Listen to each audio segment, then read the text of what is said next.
Hello കൂട്ടുകാരെ, മലയാളി മോമിലേക്ക് നിങ്ങൾക്ക് വീണ്ടും സ്വാഗതം. ഓർഗനൈസിങ് സീരീസിലെ 4ാമത്തെ വീഡിയോ ആയിട്ടാണ് വന്നിരിക്കുന്നത്. ഇന്ന് നമ്മൾ നോക്കുന്നത് എങ്ങനെയാണ് ഞങ്ങളുടെ വീട്ടിലെ കിച്ചൺ ഓർഗനൈസ് ചെയ്തിരിക്കുന്നത്. ഓരോ കിച്ചണും ഓരോ രീതിയിലായിരിക്കും. അപ്പോൾ നിങ്ങളുടെ കിച്ചണിലെ മോഡൽ അനുസരിച്ച് എന്തെങ്കിലും ഐഡിയാസ് ഇതിൽ നിന്നും ഇൻസ്പയർ ചെയ്യാൻ പറ്റുകയാണെങ്കിൽ ട്രൈ ചെയ്ത് നോക്കാവുന്നതാണ്. നമ്മുടെ കിച്ചണിൻ്റെ കൗണ്ടർ ടോപ്പ് സ്പേസ് ആ ഒരു കോർണറിലാണ് വരുന്നത്. അവിടെ നമുക്ക് ആദ്യം ഓർഗനൈസിങ് സ്റ്റാർട്ട് ചെയ്യാം. നമുക്ക് കുറേയധികം കൗണ്ടർ ടോപ്പ് സ്പേസ് ഇല്ല. നമ്മുടെ ഷെൽഫുകളാണെങ്കിൽ പഴയ മോഡലിലാണ്. അതുകൊണ്ട് തന്നെ ഐറ്റംസ് ഒക്കെ എടുക്കാനായിട്ട് കുറച്ച് താഴ്ന്നിട്ടാണ് ഷെൽഫുകൾ ഇരിക്കുന്നത്. ഇങ്ങനെ ഒരു ഓർഗനൈസർ ഞാനിവിടെ കൗണ്ടർ ടോപ്പിൽ വെച്ചിരിക്കുന്നത്.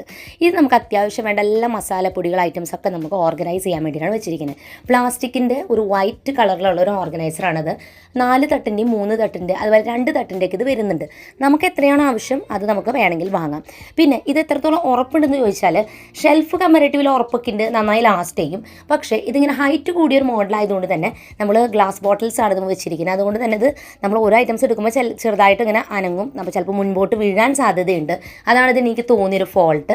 അതുകൊണ്ട് തന്നെ ഞങ്ങളത് സ്ക്രൂ ചെയ്ത് ചുമരുമോട്ട് ഈ ഒരു സ്റ്റാൻഡ് ഉറപ്പിച്ച് വെച്ചിരിക്കുകയാണ്. അതുകൊണ്ട് തന്നെ നമുക്ക് ധൈര്യമായിട്ട് പേടിക്കാതെ തന്നെ യൂസ് ചെയ്യാം. അതുകൊണ്ട് തന്നെ ഞാൻ കുറേ നാളായിട്ട് യൂസ് ചെയ്യുന്നു. ഒരു കംപ്ലൈൻറ്റും ഇല്ല. നന്നായിട്ട് സ്പേസ് സേവ് ചെയ്യും. കുറച്ച് സ്ഥലം മാത്രം മതി. ഇഷ്ടമുള്ള ബോട്ടിൽസ് ഇതുപോലെ നമുക്ക് വെക്കാൻ പറ്റും. വലിയ ബോട്ടിൽ ഞാൻ വെച്ചിട്ടുണ്ട്, ചെറുതും വെച്ചിട്ടുണ്ട്. രണ്ടും ഇതിൽ ഈസി ആയിട്ട് കൊള്ളും. നമ്മൾ ഉപയോഗിക്കുന്ന ഗ്ലാസ് ജാറുകളുടെ അളവ് എന്ന് പറയുന്നത് 1000 ml 500 ml ജാറുകളാണ് എടുത്തിരിക്കുന്നത്. അത് രണ്ടും ഇതിൽ ഈസി ആയിട്ട് കൊള്ളും. അതായത് ഇപ്പോൾ നമുക്ക് കുറച്ച് പരിപ്പും കടലയും മുതിര അങ്ങനെയുള്ള ഐറ്റംസ് വെക്കണമെങ്കിൽ പോലും ഈ ഒരു സ്റ്റാൻഡ് ഉപയോഗിക്കാം. രണ്ടാമതായിട്ട് ഞാൻ ഉപയോഗിച്ചിരിക്കുന്ന ഒരു കൗണ്ടർ ടോപ്പ് ഓർഗനൈസറാണ് ഈ കാണുന്നത്. ഇത് ഒരു എന്താ പറയുക ബ്ലാക്ക് കളർ ഇതുപോലത്തെ സ്റ്റാൻഡാണ്. നമുക്കിത് ഫോൾഡബിൾ ആണ്. അതിൻ്റെ തന്നെ മെറ്റീരിയലിൽ തന്നെ നമുക്കിതുപോലെ ചുമരും ഉറപ്പിക്കുന്ന ഇതുപോലത്തെ ഓർഗനൈസേഴ്സും കിട്ടുന്നുണ്ട്. ഇതുപോലത്തെ ഒരുപാട് വെറൈറ്റി മോഡൽ വരുന്നുണ്ട്. അപ്പോൾ ഇതിപ്പോൾ നമുക്ക് മസാലപ്പൊടികൾ അങ്ങനെ എന്ത് വേണമെങ്കിലും വെക്കാം, അല്ലെങ്കിൽ ഡെക്കോർ ഐറ്റംസ് ഒക്കെ വെക്കണമെങ്കിൽ വെക്കാം. ഞാനിപ്പോൾ എന്തായാലും ചെയ്യുന്നത് കാപ്പിപ്പൊടിയും അല്ലെങ്കിൽ ചായപ്പൊടിയോ പഞ്ചസാരയോ അങ്ങനെ എന്തെങ്കിലും ആ ഒരു കോർണറിൽ വെക്കാമെന്ന് വിചാരിക്കാം. പിന്നെ അതിൻ്റെ മുകളിലെ തട്ടിലായിട്ട് ഞാൻ ഗരം മസാലയുടെ ഐറ്റംസ് എല്ലാം തന്നെ കൊച്ചു കൊച്ചു ബോട്ടിലാക്കിയിട്ടാണ് വെക്കുന്നത്. ഈ ബോട്ടിൽസ് എല്ലാം തന്നെ 200 ml ബോട്ടിൽസാണ്, കുഞ്ഞു ബോട്ടിൽസാണ്. അപ്പോൾ നമുക്ക് ഗരം മസാല ഡ്രൈ ആയിട്ടുള്ളത് പെട്ടെന്ന് ആവശ്യം വരാണെങ്കിൽ എടുക്കാനായിട്ടാണ് വെച്ചിരിക്കുന്നത്. അപ്പോൾ ഇങ്ങനത്തെ മൂടിയുള്ളത് വാങ്ങാട്ടോ. അതുപോലെ കളറുള്ള മൂടിയോ അല്ലെങ്കിൽ ബ്ലാക്ക് കളർ കോട്ടിംഗ് ഉള്ള മൂടിയോ വാങ്ങാം. ഗോൾഡൻ മൂടിയുള്ള ജാറുകൾ പെട്ടെന്ന് തുരുമ്പ് പിടിക്കും ആ ജാറിൽ ഇട്ടുകൾ. ഈ ഒരു സ്റ്റാൻഡുമ്മയാണ് ഞാൻ ഐറ്റംസ് വെക്കുന്നത്. നനവ് അധികം വരാത്ത രീതിയിൽ ഈ സ്റ്റാൻഡ് വെക്കുക. അതായത് ഞാൻ സിങ്കിൻ്റെ അടുത്താണ് വെച്ചെങ്കിലും കുറച്ച് നീക്കിയിട്ട് വെച്ചിരിക്കുന്നത്. നനവ് വരുമ്പോൾ ഇതുമത്തെ കോട്ടിങ് പൊളിഞ്ഞു പോകാൻ സാധ്യതയുണ്ട്. ഇതിപ്പോൾ ഞാൻ കുറേ നാളായി യൂസ് ചെയ്യുന്നു, 4 വർഷത്തോളമായി, ഒരു കേടുമില്ല. പക്ഷെ അത് നനവ് വരാത്തതുകൊണ്ടാണ് അത് കേട് വരാതിരുന്നത്. ഇതുപോലെ ചുമരുമ്പ് ഉറപ്പിച്ച തട്ടുമ്മയും ഇതുപോലെ മസാലകളോ അല്ലെങ്കിൽ എന്തെങ്കിലുമൊക്കെ അങ്ങനെ വെക്കാം. അപ്പോൾ ഇത് വളരെ സൗകര്യമാണ്. നമുക്ക് ഒരു കോർണർ സ്പേസൊക്കെ ഇതുപോലെ ഒതുക്കിയെടുക്കാം. പിന്നെ നമ്മുടെ കയ്യിൽ പഴയ മഗ്ഗുകളോ അങ്ങനെ എന്തെങ്കിലും ഡബ്ബകളൊക്കെ ഉണ്ടെങ്കിലും അതിൽ നമുക്ക് ഐറ്റംസൊക്കെ ഓർഗനൈസ് ചെയ്ത് വയ്ക്കാൻ പറ്റും. അപ്പോൾ നമ്മുടെ കയ്യിലുള്ള വുഡൻ സ്പാച്ചുലാസൊക്കെ ഞാനൊരു വൈറ്റ് മഗ് എൻ്റെ കയ്യിലുണ്ടായിരുന്നു, അതിലാണ് വെച്ചിരിക്കുന്നത്. കാണാൻ നല്ല ഭംഗിയായിരിക്കും. നമുക്കതൊരു അട്രാക്ഷനായിട്ട് വെക്കാം. പിന്നെ കൗണ്ടർ ടോപ്പിൽ ചിലവർക്ക് അധികം സാധനങ്ങൾ വെക്കുന്നത് ഇഷ്ടമല്ല, ക്ലീനിങ്ങിൻ്റെ സമയത്ത് ബുദ്ധിമുട്ട് ഫീൽ ചെയ്യണമുണ്ട്. എന്നാലും ആവശ്യമുള്ളവർക്ക് ഇതുപോലെ വെക്കുകയാണെന്നുണ്ടെങ്കിൽ, എന്നെ സംബന്ധിച്ച് എനിക്കിങ്ങനെ വെക്കുന്നതാണ് ഏറ്റവും സൗകര്യം. കുക്കിംഗ് സമയത്ത് നമുക്ക് വളരെ എളുപ്പമായിട്ട് ഓരോ ഐറ്റംസും എടുക്കാൻ പറ്റും. കാരണം ഞാൻ നേരത്തെ പറഞ്ഞ പോലെ പഴയ മോഡൽ കിച്ചൺ നമ്മൾ റിനോവേറ്റ് ചെയ്തതാണ്. അപ്പോൾ ഉള്ളിലെ ഷെൽഫുകളൊക്കെ സാധാരണ സ്ലാബിട്ട ഷെൽഫുകളൊക്കെ താഴ്ത്താണ്. കൗണ്ടർ ടോപ്പ് തന്നെ കുറച്ച് താഴ്ന്നിട്ടാണ്. അപ്പോൾ അതുകൊണ്ട് ഓരോ ഐറ്റംസ് എടുക്കാൻ ഓരോ തവണയും നമ്മൾ ബെൻഡ് ചെയ്ത് എടുക്കാമെന്ന് വെച്ചാൽ ഭയങ്കര ബുദ്ധിമുട്ടാണ്. അത് വെച്ച് നോക്കുമ്പോൾ ഇത്രയും നമുക്ക് നിൽക്കുമ്പോൾ പെട്ടെന്ന് നമ്മുടെ കുക്കിംഗ് പരിപാടിക്ക് അവസാനിപ്പിക്കാം. ഈ ഒരു കോർണറിലായിട്ടാണ് ഞാൻ പാത്രങ്ങളെല്ലാം തന്നെ വാഷ് ചെയ്ത് കഴിഞ്ഞത്. നമ്മൾ ഡെയിലി എല്ലാവരും കഴിക്കുന്ന പാത്രങ്ങൾ വെച്ചിരിക്കുന്നതും ഗ്ലാസ്സുകൾ വെച്ചിരിക്കുന്നതും ഈ ഒരു കോർണറിലാണ്. ഈ ഒരു ഗ്ലാസിൻ്റെയും പ്ലേറ്റ് സ്റ്റാൻഡാണെങ്കിൽ ഞാനൊരു ട്രയലാണ് വെച്ചിരിക്കുന്നത്. വെള്ളം വന്നു കഴിയുമ്പോൾ വെള്ളം അതിലായിട്ടുണ്ടെങ്കിൽ അത് വാഷ് ചെയ്തെടുക്കും. ഇങ്ങനൊരു ബാസ്ക്കറ്റിലാണ് ഞാൻ കിച്ചൺ ടവലുകളെല്ലാം തന്നെ വാഷ് ചെയ്ത ശേഷം ഓർഗനൈസ് ചെയ്ത് വെച്ചിരിക്കുന്നത്.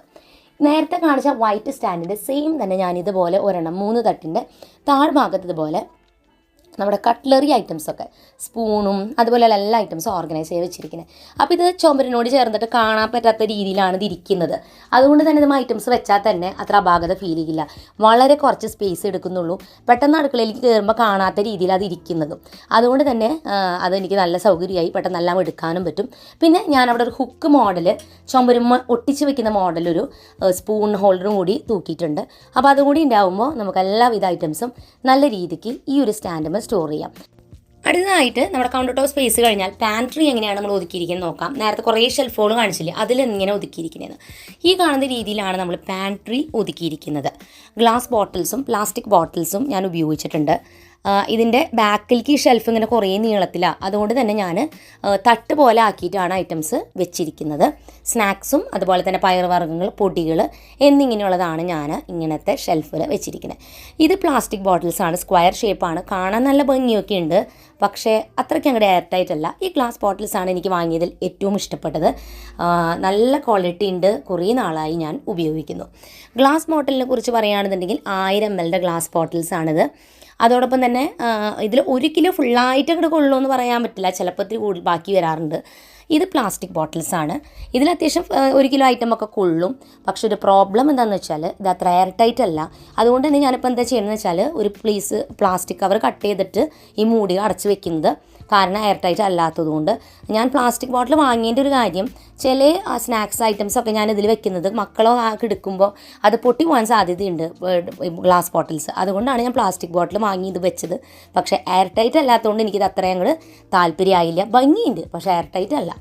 ഗ്ലാസ് ബോട്ടിൽസാണ് എനിക്ക് കമ്പാരിറ്റീവ്ലി പൊടികളിടാനും ഈ പറഞ്ഞ പയറുവർഗ്ഗങ്ങളൊക്കെ വെക്കാനായിട്ടൊക്കെ എനിക്ക് ഇഷ്ടപ്പെട്ടിട്ടുണ്ടായിരുന്നത്. ആകെ ഈ ഗ്ലാസ് ബോട്ടിൽ വാങ്ങുമ്പോൾ നമ്മൾ പ്രത്യേകം ശ്രദ്ധിക്കേണ്ടത് അതിൻ്റെ മൂടികയാണ്. അത് ഗോൾഡൻ കളർ മൂടിയുള്ളത് പെട്ടെന്ന് തന്നെ തുരുമ്പ് പിടിക്കും. അതിൽ നല്ലത് ഇതുപോലെ ബ്ലാക്ക് കോട്ടിങ്ങോ അല്ലെങ്കിൽ നേരത്തെ കാണിച്ച പോലെ blue and white, blue and red കളറിലൊക്കെ കോട്ടിങ് വരുന്ന മോഡൽ മൂടികയുള്ളത് തന്നെ എടുക്കുക. കേടായാൽ മൂടിക നമുക്ക് വേറെ വാങ്ങാൻ കിട്ടുന്നുണ്ട്. അപ്പോൾ ഞാൻ ഈ കാണിക്കുന്ന ഓരോ പ്രൊഡക്റ്റിൻ്റെയും ലിങ്ക് ഡിസ്ക്രിപ്ഷനിൽ കൊടുത്തിട്ടുണ്ട്. നിങ്ങൾക്ക് ഈസി ആയിട്ട് അതെല്ലാം കണ്ടുപിടിക്കാം. വിലകളൊക്കെ നോക്കി നിങ്ങൾക്ക് ഇഷ്ടപ്പെടുകയാണെങ്കിൽ നിങ്ങൾക്ക് വാങ്ങാം.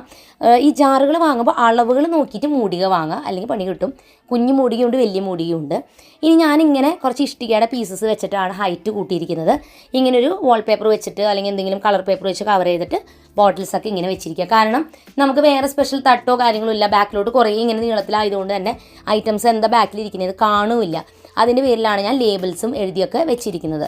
പിന്നെ ലേബിൾ എഴുതി വെച്ച് കഴിയുമ്പോൾ ഓരോ ഡബ്ബ കാലിയാകുമ്പോൾ നമുക്കത് പെട്ടെന്ന് അറിയാനും, ഇനി കുക്കിംഗ് അറിയാത്ത ആരെങ്കിലും അടുക്കളയിൽ കയറിയാലും ഈസി ആയിട്ട് അവർക്ക് പാചകം ചെയ്യാനായിട്ടും പറ്റും. അതിനാണ് നമ്മൾ ലേബിളൊക്കെ ചെയ്ത് വെച്ചിരിക്കുന്നത്.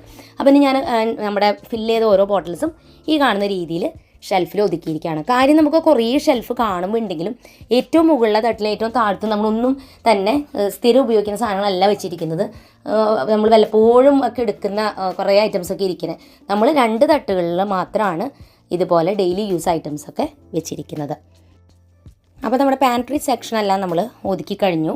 ഇനി ഷോക്കേസ് ഉണ്ടല്ലോ, ഇവിടെ ക്രോക്കറി ഐറ്റംസ് അല്ലെങ്കിൽ ഗ്ലാസ് ഐറ്റംസ് ഒക്കെ വെക്കുന്നത് ഈ ഒരു ഷെൽഫിലാണ് വെച്ചിരിക്കുന്നത്. ഇതുപോലത്തെ ഉള്ളൊരു സ്റ്റെയിൻലെസ് സ്റ്റീലിൻ്റെ ഓർഗനൈസർ 2 തട്ടാക്കി ഡിവൈഡ് ചെയ്യുന്ന ഈ ഒരു ഓർഗനൈസർ വെച്ചിട്ടാണ് നമ്മൾ ഗ്ലാസ്സുകളായാലും നമുക്ക് ഗ്ലാസ് പാത്രങ്ങളായാലും നല്ല പാത്രങ്ങളൊക്കെ ഷെൽഫിലുള്ള സ്പേസ് മാക്സിമം യൂട്ടിലൈസ് ചെയ്യാനായിട്ട് ഇങ്ങനെ ചെയ്യാം.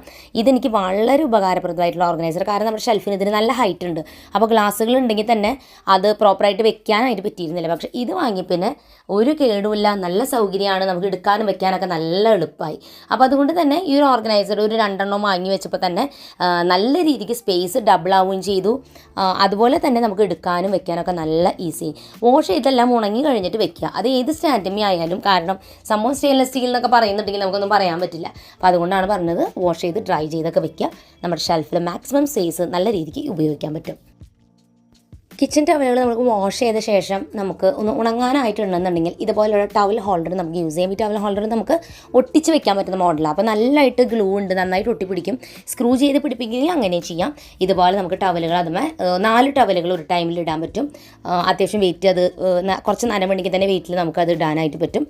രാവിലെ ആകുമ്പോഴേക്കും ചെറുതായിട്ടൊന്ന് ഉണങ്ങിയിട്ടുണ്ടാകും. പിന്നെ നമുക്ക് വെയിലത്ത് കൊണ്ട് ഇടുകയും ചെയ്യാം.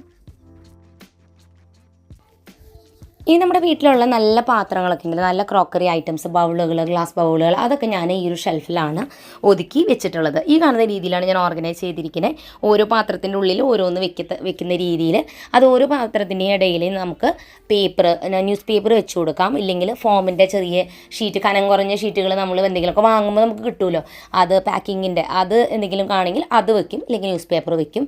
അപ്പോൾ അത് പൊട്ടാതെ നല്ല രീതിക്ക് ഇരിക്കും. ഇങ്ങനെ ഞാൻ മുകളിലോട്ട് തന്നെയാണ് വെക്കാറുള്ളത്. അപ്പോൾ എനിക്ക് കാണാൻ കുറച്ചും കൂടി ഈസി ആയിരിക്കും, എടുക്കാനായാലും ഒക്കെ എളുപ്പത്തിന്. ഓരോ മോഡലിലുള്ളത് ഓരോന്നും ഇതുപോലെ തരംതിരിച്ച് ഇങ്ങനെയാണ് വെച്ചിട്ടുള്ളത്. സ്പൂണുകളെല്ലാം തന്നെ ഈ കാണുന്ന രീതിയിൽ ഒരു ട്രേയിലാണ് വെച്ചിരിക്കുന്നത്. ഒരുപോലത്തെ സ്പൂണുകളൊക്കെ ഞാൻ റബ്ബർ ബാൻഡ് ഇട്ട് കെട്ടി ഇങ്ങനെ വെച്ചിരിക്കുകയാണ്. അപ്പോൾ അതെല്ലാം നമുക്ക് എടുക്കാനായിട്ട് പെട്ടെന്ന് സൗകര്യമാവുമല്ലോ. കുറേ ടൈപ്പ് സ്പൂണുണ്ട്, ചെറുതും വലുതുമായ പലതരം സ്പൂണുകളുണ്ട്. അപ്പോൾ അതിങ്ങനെ ഇതുപോലെ ബോക്സുകളിലാക്കിയിട്ടാണ് ഒതുക്കി വെച്ചിരിക്കുന്നത്. ഏറ്റവും കോർണറിലായിട്ട് ഞാനിങ്ങനെ ഒരു സ്റ്റാൻഡ് വെച്ചിട്ടുണ്ട്. അപ്പോൾ അതുമ്പോൾ നമുക്ക് ഫ്രൈ പാൻസും അല്ലെങ്കിൽ ഇങ്ങനത്തെ കടായിയൊക്കെ ഞാൻ നല്ല ഇതിനൊക്കെ എടുക്കുന്ന സമയത്ത് ഉപയോഗിക്കുന്ന കടായികളൊക്കെ ഈ ഒരു സ്റ്റാൻഡും വെച്ചിരിക്കുന്നത്. നമുക്ക് 5 പാത്രങ്ങൾ വെക്കാം. 5 അളവിലുള്ളത് കേട്ടോ നമുക്ക് വെക്കാൻ പറ്റും. ഇത് നമുക്ക് നല്ല സൗകര്യം, വെറുതെ ഇങ്ങനെ കമത്തി വെക്കുന്നതിനും നല്ല വെയിറ്റ് അത്യാവശ്യം താങ്ങുകയും ചെയ്യും. ഒരു കോർണറിൽ അത് നമുക്ക് വെക്കാം. ഇനിയുള്ള അതിൻ്റെ തൊട്ട് താഴെ ഷെൽഫിലാണ് ഞാൻ നമ്മൾ ഫ്രിഡ്ജിലൊക്കെ കറികളൊക്കെ ബാക്കി ഉണ്ടാവും വിട്ട് വെക്കുന്ന ഗ്ലാസ് ഡബ്ബകൾ, പ്ലാസ്റ്റിക് ഡബ്ബകളൊക്കെ സൂക്ഷിച്ച് വെച്ചിരിക്കുന്നത്. ഇതൊന്നും അങ്ങനെ ഭയങ്കര ഭംഗിയായിട്ടൊന്നല്ല നമ്മൾ ഓർഗനൈസ് ചെയ്തിരിക്കുന്നത്. കാരണം ഇങ്ങനെ ഇത്തിരി ബാക്കിലോട്ടുള്ള മോഡൽ ഷെൽഫുകളായതുകൊണ്ട് നമുക്ക് കാണത്തക്ക രീതിയിലെല്ലാം അങ്ങനെ തട്ടുകളിൽ വെച്ചിരിക്കുകയാണ്. പിന്നെ ഈ കുറച്ച് പാത്രങ്ങളൊക്കെ ഞാൻ വീഡിയോ ഒക്കെ ചെയ്യുന്ന സമയത്ത് ഉപയോഗിക്കുന്ന കുറച്ച് നല്ല പാത്രങ്ങളൊക്കെ ഈ ഒരു കോർണറിൽ വെച്ചിരിക്കുക. എപ്പോഴും ഉപയോഗിക്കുന്ന പാത്രങ്ങളല്ല, സ്ഥിരമായിട്ട് ഉപയോഗിക്കാത്ത പാത്രങ്ങളാണ് അവിടെ വെച്ചിരിക്കുന്നത്. അതുപോലെ തന്നെ ഇത് നമ്മുടെ കൗണ്ടർ ടോപ്പിൻ്റെ തൊട്ട് താഴെയുള്ള ഷെൽഫാണ്. ഇവിടെയാണ് നമ്മൾ ഡെയിലി ഉപയോഗിക്കുന്ന എല്ലാ പാത്രങ്ങളും, കുക്കറുകളായാലും അല്ലെങ്കിൽ കടായികളായാലും ചീനച്ചട്ടി ആയാലും എല്ലാം നമ്മൾ വെച്ചിരിക്കുന്നത് ഇവിടെയാണ്. അപ്പോൾ ഇതിൽ ഞാനൊരു പ്ലാസ്റ്റിക്കിൻ്റെ ഇതുപോലത്തെ ഷീറ്റ് നമുക്ക് ഓൺലൈനിൽ വാങ്ങാൻ കിട്ടും. നല്ല ക്വാളിറ്റി ഉള്ളത്, ഒരെണ്ണം വാങ്ങിയാൽ കുറേ നാളത്തേക്ക് ലാസ്റ്റ് ചെയ്യും. വിലയുണ്ട് പക്ഷെ അതിന്. അപ്പോൾ അതിൽ നമ്മൾ പാത്രങ്ങളെല്ലാം തന്നെ വാഷ് ചെയ്ത ശേഷം കമത്തി ഇതുപോലെ വെച്ചിരിക്കുകയാണ്. എല്ലാ പാത്രങ്ങളും, മൺചട്ടികൾ, അങ്ങനെയുള്ള എല്ലാം നമ്മൾ ഡെയിലി ഉപയോഗിക്കുന്ന പാത്രങ്ങളെല്ലാം ഇവിടെയാണ് വെച്ചിരിക്കുന്നത്. ഏറ്റവും ലാസ്റ്റായിട്ട് നമ്മൾ സ്റ്റോക്കായിട്ട് വാങ്ങി വെച്ചിരിക്കുന്ന ഐറ്റംസൊക്കെ ഒരു ബാസ്ക്കറ്റിൽ, എക്സ്ട്രാ ആയിട്ടുള്ള ഐറ്റംസ് എല്ലാം ഒരു ബാസ്ക്കറ്റിലാണ് ഒതുക്കി വെച്ചിരിക്കുന്നത്. പിന്നെ അതിൻ്റെ തൊട്ടപ്പുറത്തൊരു സ്റ്റാൻഡുമ്മേ സവാളയും ഉരുളക്കിഴങ്ങൊക്കെ വെച്ചിരിക്കുന്നത് ഒരു സ്റ്റാൻഡിൽ. അത്രയേ ഉള്ളൂ ഈ ഒരു ഷെൽഫിലെ ഓർഗനൈസിങ് എന്ന് പറയുന്നത്. അപ്പോൾ ഇത്രത്തോളമാണ് നമ്മൾ ഒതുക്കിയിരിക്കുന്നത്. ഒരു ഷെൽഫ് ഞാൻ മറന്നുപോയി പറയാനായിട്ട്, നമ്മുടെ സിങ്കിന് തൊട്ട് സൈഡിലുള്ള ഷെൽഫിലാണ് ഞാൻ പാല് ചൂടാക്കുന്ന പാത്രങ്ങളും കൊച്ചു ബോണികളൊക്കെ വെച്ചിരിക്കുന്നത്. അപ്പോൾ ഇത്രയേ ഉള്ളൂ നമ്മുടെ കിച്ചൺ ഓർഗനൈസിങ്. ഞാൻ മുൻപ് ഒരുപാട് വീഡിയോസ് കിച്ചണിൻ്റെ ക്ലീനിങ്ങിൻ്റെയും ഓർഗനൈസിങ്ങിൻ്റെ ഒക്കെ ചെയ്തിട്ടുണ്ട്. അപ്പോൾ കുറേ പേർക്ക് അറിയുന്നുണ്ടാവും, എന്നാലും ആദ്യമായിട്ട് കാണുന്നവർക്ക് ഹെൽപ്ഫുൾ ആവുമെന്ന് വിചാരിക്കുന്നു. എല്ലാ പ്രൊഡക്റ്റ് ലിങ്കും ഡിസ്ക്രിപ്ഷനിൽ ഞാൻ കൊടുത്തിട്ടുണ്ട്. പുതിയൊരു നല്ല വീഡിയോ ആയിട്ട് വീണ്ടും നമ്മൾ വരുന്നതായിരിക്കും. അതുവരെയ്ക്കും എൻ്റെ എല്ലാ കൂട്ടുകാർക്കും ബൈ ആൻഡ് ടേക്ക് കെയർ.